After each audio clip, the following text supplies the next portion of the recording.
¿Qué tal? Buenas noches. Mi nombre es Renato Porras Nicho, abogado por la Universidad Nacional Mayor de San Marcos, miembro fundador del Instituto de Resolución de Conflictos Laborales y Defensa Social, IRCLADES, quien el día de ayer, dicho sea de paso, ha desarrollado el primer conversatorio, eh, los derechos laborales antes y después del coronavirus. ¿De acuerdo? Todos los sábados a las 6 de la tarde, a través de la página de IRCLADES, tendremos a bien desarrollar este conversatorio todos los sábados de junio a las 6 de la tarde. Sin embargo, el día de hoy, como es costumbre ya todos los días de desarrollar nuestras conferencias virtuales diarias, hemos tenido a bien dejar un tema bastante interesante y polémico, pero al mismo tiempo necesario de hablar y de decir, por lo que bajo riesgo de recibir muchas críticas por lo desatinado de nuestros comentarios, consideramos necesario la creación de un espacio donde hablemos de feminismo, una corriente de pensamiento, ya la vamos a definir más adelante, muy importante en una sociedad como la actual.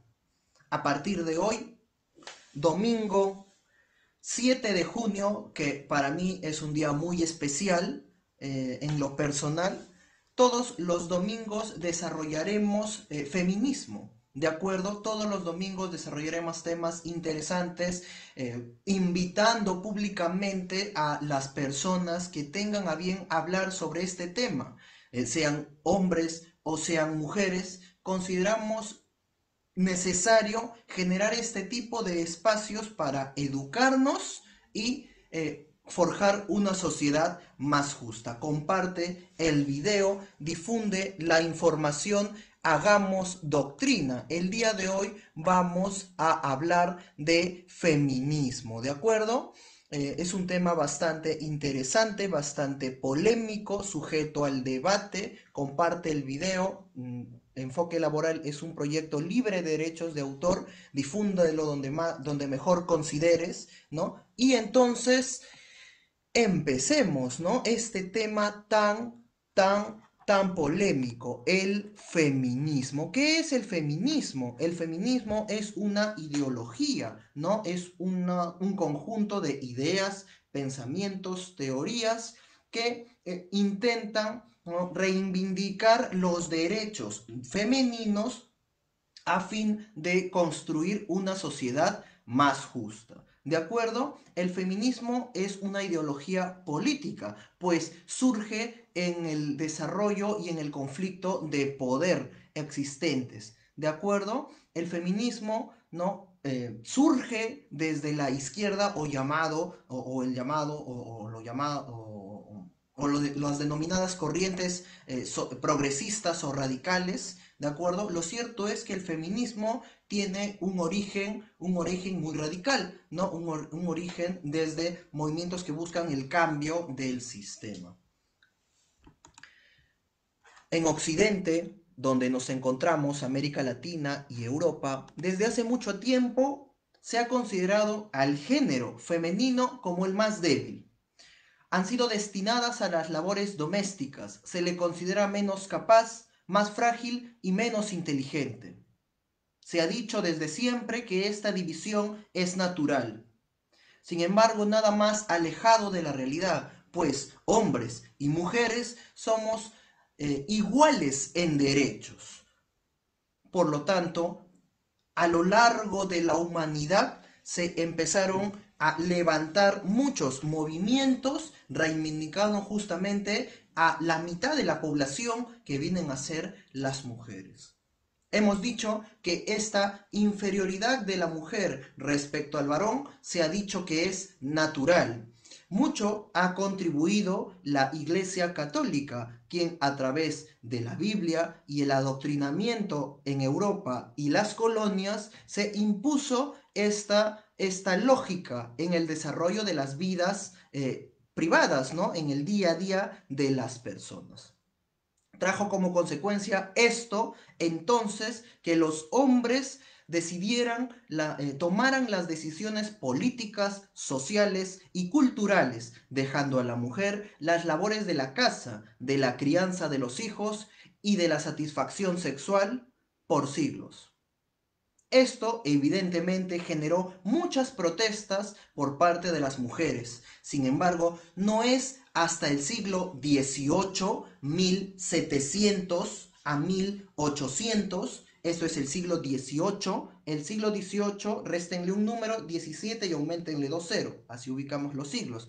El siglo XVIII está comprendido entonces entre 1700 a 1799. En este siglo, en estos 100 años, las mujeres empezaron a tomar conciencia colectiva desde los años 1700. Ahí es pues donde ubicamos el origen o la génesis del movimiento feminista. Nace entonces en el siglo XVIII, en los años 1700, durante la época renacentista, durante el Renacimiento, que caracteriza al Renacimiento desde el punto de vista literario, un volver al arte griego, un volver a descubrir estos conceptos desarrollados por la primera gran civilización europea, ¿no? Desarrollada también por Roma. Entonces, en el renacentismo, en la Europa de 1700 y también en Latinoamérica, ¿por qué no? Porque ya estábamos en colonia, ¿no? La mujer tenía y tiene, creo yo, lamentablemente, ¿no? La mujer tenía en esta época una labor natural de cuidar la casa, de cuidar a los hijos y de tener determinada cantidad de intimidad sexual con su esposo. Sin embargo, no tenía el derecho a estudiar, ni el derecho a voto, ni el derecho a decidir, ¿no? A tomar decisiones a nivel familiar, ni siquiera derecho a la propiedad. Sin embargo, con el desarrollo de las ideas de la ilustración, que es el movimiento que ilumina de conocimiento científico a Europa, se enarbola la bandera de la igualdad social de las personas, independientemente de la clase social. Seas rey, seas aristócrata, seas proletario o seas burgués, tú eres igual. La ilustración trajo como consecuencia el proceso revolucionario en Francia, que trajo como consecuencia la caída del antiguo régimen, siendo el último rey Luis XVI y su esposa María Antonieta. Caído el antiguo régimen en Francia, se instaura el capitalismo, se instaura la nueva república, ¿no? Y con lo cual se emite la Declaración de los Hombres y los Ciudadanos. Las mujeres, quienes habían luchado por el cambio en una sociedad, vieron en esta declaración de hombres, ¿no? Vieron una evidente exclusión de sus propios derechos. Dicho esto, desarrollamos la primera gran ola del feminismo. Esto es una corriente básicamente teórica, donde se empiezan a construir las líneas directrices de este pensamiento. Por ejemplo, tenemos la figura de Olympe de Gouges o Olympe de Gouges, así se escribe, Olympe de Gouges, se pronuncia Olympe de Gouges. Olympe de Gouges, una mujer, ¿no?, francesa, tuvo a bien escribir una obra muy interesante llamada Los derechos de la mujer y la ciudadana, haciendo una transcripción de la Declaración Universal de los Derechos del Hombre, ¿no?, reivindicando todos los derechos civiles y políticos a la mujer. Esto es, ¿no? Esto significa que Olympe de Gouges fue la primera mujer en proponer la igualdad jurídica y social de ellas. Lamentablemente muere guillotinada a los 30 años de edad por su pensamiento. En esta primera ola del feminismo teórico ubicamos a la anarcofeminista. Entonces vamos viendo que surge una corriente del anarquismo, ¿no? Aparece la anarquista, la anarcofeminista Mary Wollstonecraft. Wollstonecraft, Mary Wollstonecraft, esposa del anarquista William Godwin, quien es uno de los primeros teóricos en desarrollar la moral anarquista, esta corriente de pensamiento, esta filosofía basada en la libertad, ¿de acuerdo? Entonces la anarcosindicalista Mary Wollstonecraft escribe un libro muy interesante, necesario en la lectura de todas las señoritas, de todas las mujeres, la vindicación de los derechos de la mujer, considerado como el texto a partir del cual se habla de un pensamiento feminista. Es decir, a través de este libro de Mary Wollstonecraft, es que ya hablamos de una corriente de pensamiento, ya hablamos de feminismo. ¿Qué señala Wollstonecraft en su libro Vindicación de los derechos de la mujer?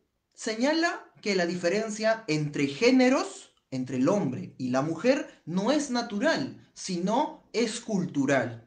Es decir, se logra a través de la educación. Por lo tanto, la solución para reducir esta desigualdad es desarrollar una educación igualitaria. Vemos pues, por ejemplo, que aterrizando eso en nuestro país se denomina educación con enfoque de género, donde se considera a hombres y mujeres en igualdad de oportunidades. Muchas mujeres cuestionaron a partir de esta obra quedarse en casa, por lo que también, lamentablemente, esta joven anarcofeminista muere guillotinada a la edad de los 38 años. Teniendo a ella como un referente del anarcofeminismo en sus orígenes y junto a su esposo William Godwin, no pudo haber salido un mejor resultado que su hija Mary Shelley, esta anarcofeminista, también reconocida como tal, tiene el principal aporte, ¿no? Y queda en la anécdota, Mary Shelley, hija de Mary Wollstonecraft, Mary Shelley, hija de Mary Wollstonecraft. Shelley fue la autora de la obra Frankenstein o el nuevo Prometeo, o el moderno Prometeo, perdón, en el que quizá desde la versión hollywoodense de dicha película, ¿no? Vemos que se rescatan valores o principios importantes para nuestro siglo, pero ubiquémosla en ese contexto, en el contexto del siglo XVII, XVIII, en donde la iglesia controlaba la hegemonía y consideraba como lo único dador de vida la fecundación. Mary Shelley, a través de esta obra literaria, esta obra de arte literaria Frankenstein o el Prometeo moderno, plantea algo inverosímil y polémico para dicha época, la posibilidad de crear vida a través de la electricidad, a través de la ciencia, a diferencia y dando un revés a la ideología impuesta por la Iglesia Católica a todos y todas, ¿no? Que era la vida a través, la vida, ¿no? De forma natural se genera a través de la fecundación, mientras que Frankenstein era una vida creada a partir de la ciencia, de la electricidad, del rayo. Asimismo, Frankenstein es una obra donde descarnadamente podemos apreciar la tremenda desigualdad y discriminación de aquel que no es aceptado por el colectivo.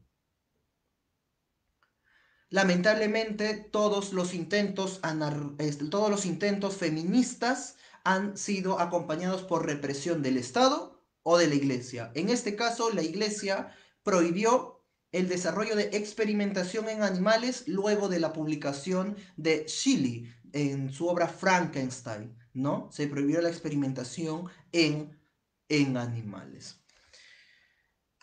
Asimismo, no contento con ello, desde el Estado y al ver una respuesta organizada de las mujeres a nivel jurídico, por ejemplo, en el Código de Napoleón se estipuló expresamente que las mujeres tienen se les exige el deber de obediencia con sus padres y maridos. Además, se las deja sin derechos civiles, como la libertad o la igualdad, o políticos, el derecho a votar. Dicho esto, pasamos a la segunda gran fase del feminismo, la segunda ola. A diferencia de la primera, caracterizada por un corte intelectual, en esta segunda fase se caracteriza por una acción social concreta por parte de la organización de las mujeres.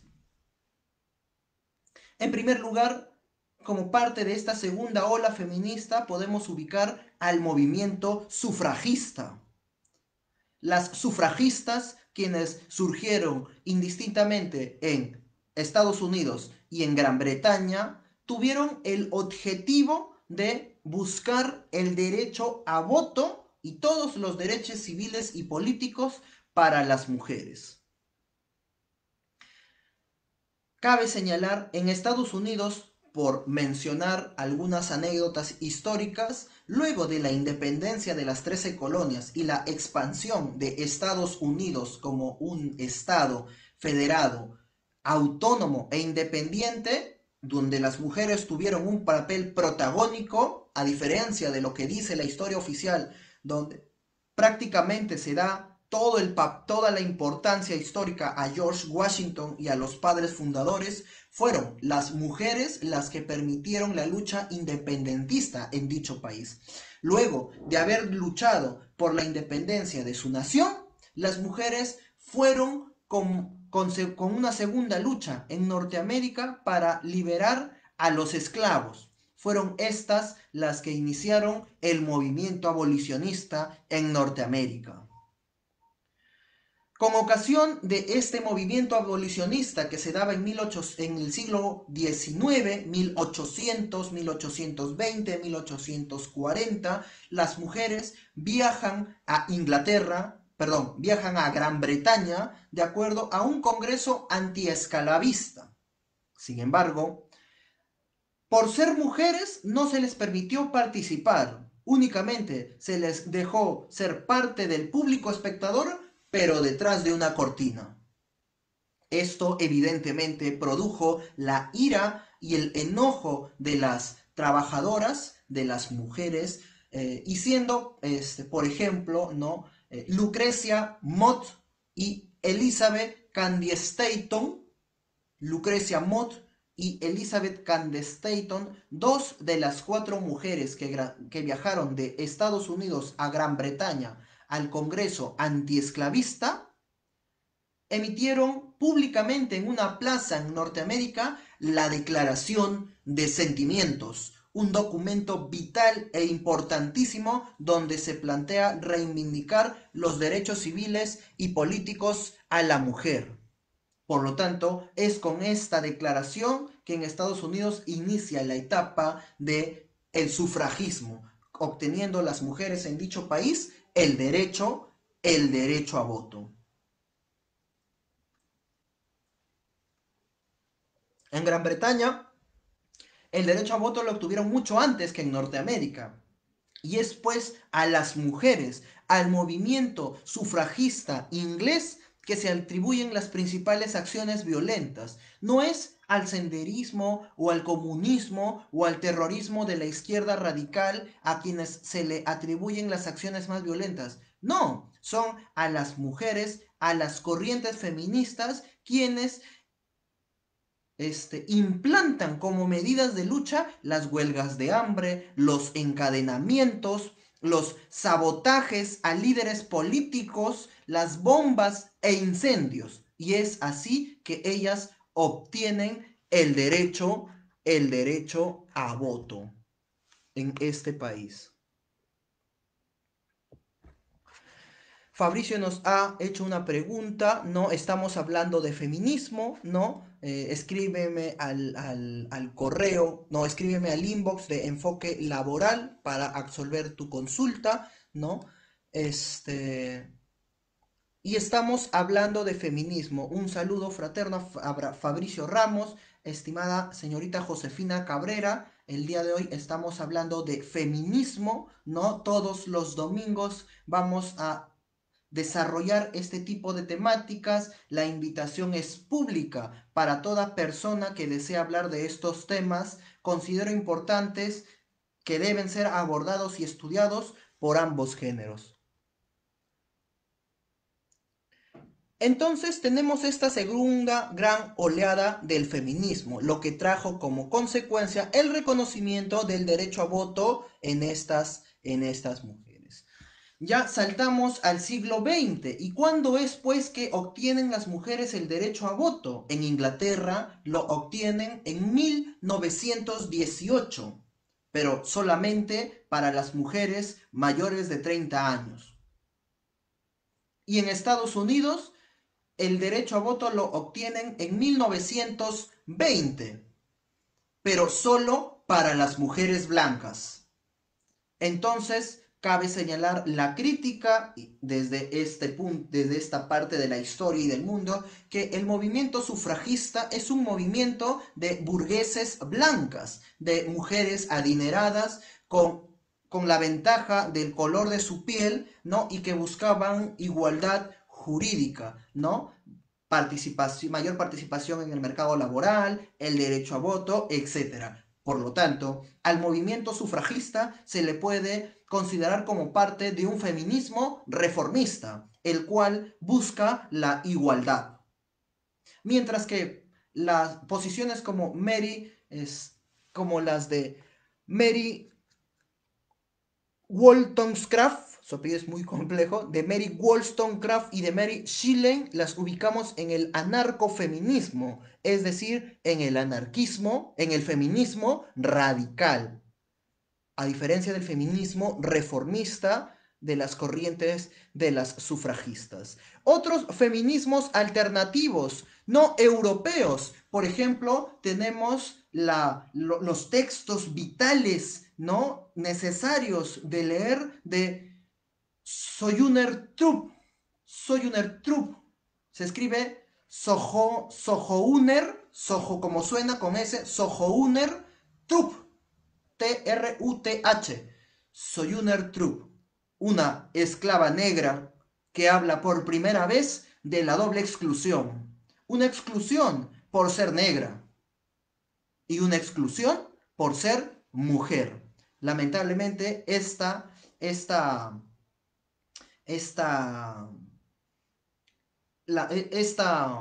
discriminación de las mujeres africanas eran padecidas por todas, ¿no? En ese continente, ¿no? Era un problema general que no discriminaba a nadie. Retomando ya hemos mencionado el feminismo reformista y por incidir un poco más en el feminismo radical, corresponde señalar la figura necesaria y central de Flora Tristán, peruana de nacimiento, pero con orígenes franceses. No es sino hasta los 15 años que esta mujer anarcofeminista viaja a Francia. Desde esa edad empieza a trabajar y se casa. Lamentablemente, a lo largo de su vida es víctima de constantes maltratos, abusos e incluso intentos de asesinato por parte de su pareja o expareja, ya en ese punto de su vida, ¿no? Quienes a pesar de ello no la hicieron claudicar de su lucha.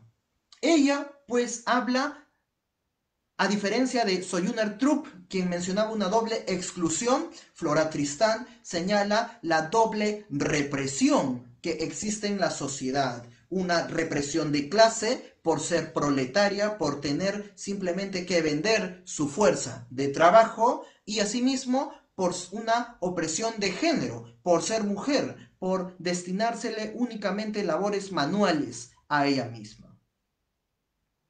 Flora Tristán dijo antes que Marx, ¿no? Señaló antes que Marx, ¿no?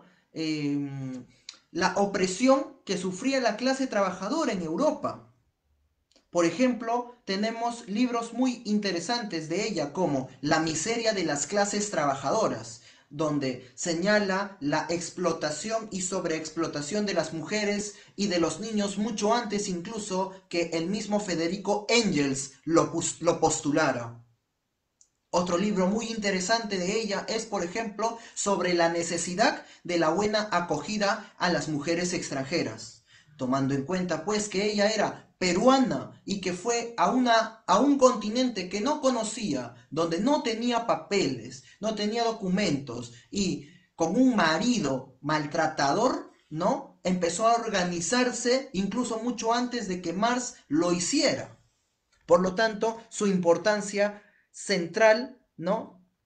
Tiene una importancia central y medular en este movimiento. Asimismo, se oponía a la pena de muerte.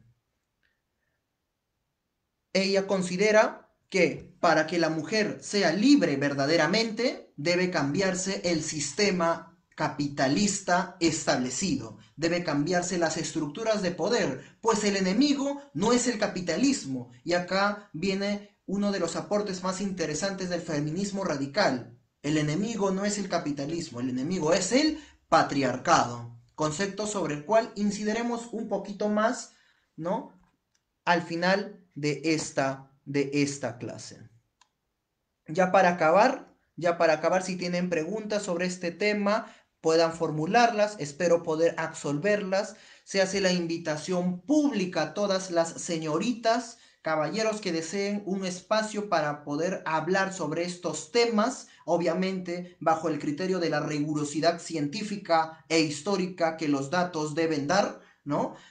Pero este espacio está abierto a todos ustedes para hacer uso de la palabra. Otra mujer de una trascendencia importantísima en el feminismo es la figura de Simone de Beauvoir, quien en 1949 escribe un texto de necesaria lectura, El segundo sexo. Aquí se desarrolla el estudio más completo de la mujer, donde señala categóricamente que no se nace mujer, se llega a serlo. Es decir, para llegar a ser mujer se requiere asociarla a una serie de roles, ¿no? Debe asumir una serie de roles, ¿no? Para ser considerada como tal. Por lo tanto, la mujer como el hombre vienen a ser construcciones sociales, el género. Asimismo, Simone de Beauvoir denuncia el androcentrismo, lo que actualmente muchos denominan heteronormatividad.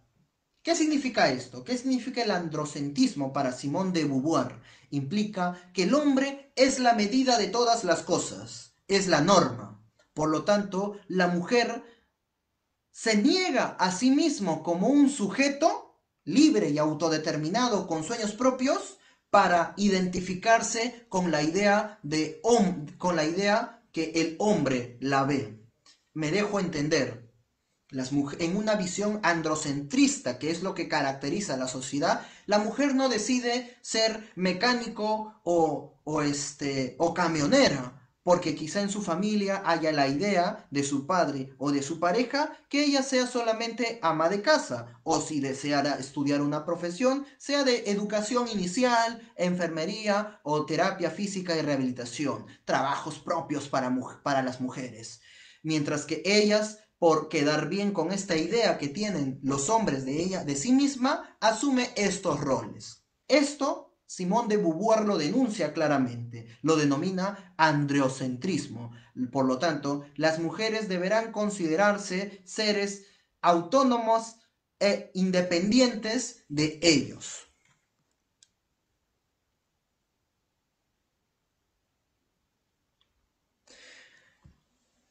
Bien, hemos desarrollado a Simone de Beauvoir. Tenemos claro que durante el periodo de entreguerra, 1919 a 1945, no hay mayor desarrollo a nivel ideológico como movimiento de las feministas. Sin embargo, muchas mujeres ya estudiaban en la universidad. Cabe señalar que solamente las que tenían el dinero para acceder a ello, ¿De acuerdo? Y vemos pues que con la caída de la Segunda Guerra Mundial y en los países europeos que están en reconstrucción y en Norteamérica sobre todo, ya debiera generarse la idea de una mujer más dócil, una mujer que luego de la guerra está destinada a la casa, al hogar. Sin embargo, en los años 50 del siglo pasado, 1950, 1960, que las mujeres empiezan a liberarse y a expresarse. Aparece la depresión, siendo las primeras diagnosticadas por este mal las mujeres, pues no encontraban satisfacción en la vida que les daba el hogar, la crianza la crianza de los hijos, dar placer sexual al esposo, cocinar y mantener el hogar. Ante, ante este problema social, corresponde señalar la figura de Betty Friedan, una socióloga quien escribe Mística de la Feminidad. En este libro, Friedan pone nombre al problema que no tiene nombre. Aquí señala que las mujeres viven insatisfechas porque priorizan la necesidad de otros en vez de la suya misma. Funda el NOW, N-O-W, que es el nuevo orden de mujeres, New Order Women, el nuevo orden de mujeres. Y con esto pues damos inicio al feminismo liberal.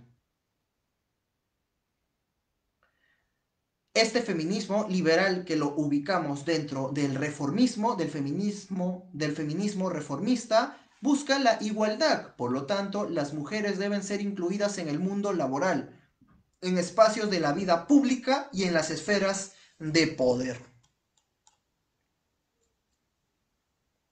Entonces, y ya como último aporte, ¿no? Hemos hablado del feminismo liberal, del feminismo reformista, ¿no? Que también incluye el liberal, del feminismo radical, donde ubicamos la figura de Flora Tristán, de Mary Wollstonecraft, de Emma Goldman, desde estas tres autoras desde el anarcofeminismo, desde el feminismo soviético, Rusia, con un nuevo sistema económico. El comunismo también desarrolló ideas feministas. Tenemos así, por ejemplo, el papel importante de Kollontai. Asimismo, fueron los soviéticos los primeros en tener generales y coroneles mujeres. Es más, se reconoce, es un nombre muy complicado de pronunciar, pero les insto a que investiguen. La mejor francotiradora durante la Segunda Guerra Mundial eran mujeres. Entonces, vemos pues, ¿no? Que tenemos dos tipos de feminismo, el feminismo reformista y el feminismo radical. Y ya para acabar esta ponencia, ¿no? Muchísimas gracias a los presentes, compartan la información, hagamos doctrina, ¿no? Corresponde señalar qué es el patriarcado. El patriarcado, desde las posiciones más radicales del feminismo, vendría a ser el sistema en sí mismo. Este sistema de dominación que ha caracterizado a la vida occidental, al menos desde los orígenes del tiempo. Aquí, en el patriarcado, los hombres se imponen sobre las mujeres en todos los ámbitos de la vida, en la familia, en lo económico, en lo político y en lo social. Asimismo, desde el feminismo radical se critica la cosificación de la mujer. Sin embargo, un feminismo radical coherente, como ha sido a lo largo de la historia, no solo se queda en la crítica teórica, sino en la acción social de ayuda basada en el principio de solidaridad. Por ejemplo, es el feminismo radical que, por ejemplo, crea establecimientos de ayuda para mujeres maltratadas, establecimientos para aprender defensa personal, departamentos de ginecología, guarderías. Esto es un cambio en el día a día, en pos de su liberación. Por lo tanto, vemos pues que al día de hoy no existe una sola idea de feminismo y al mismo tiempo no existe una sola idea o estereotipo de mujer. La mujer es una construcción social con determinados roles que ella asume libremente y que la permiten identificarse con dicho género. Dicho esto, los domingos de enfoque laboral serán destinados a desarrollar esto y otros temas relacionados a una problemática muy polémica, pero necesaria de poder hablar y desarrollarlo. Vamos a ver si hay preguntas del público. Aquí nos dice Jesús Jiménez, miembro de la Comuna de París, anarquista, educador y participante de la Liga de Mujeres Revolucionarias. Lous Michel, también el papel importante de esta trabajadora, ¿no? De esta anarcofeminista. Bien, no habiendo preguntas, nada más me queda agradecerles a todos ustedes su participación, agradecerles permitirme llegar a ustedes e invitar públicamente a quien considere y se sienta preparado a hablar de estos temas. Muchísimas gracias, comparte el video, difunde la información, hagamos doctrina y nos vemos mañana a las 8 de la noche. Muchísimas gracias y hasta pronto.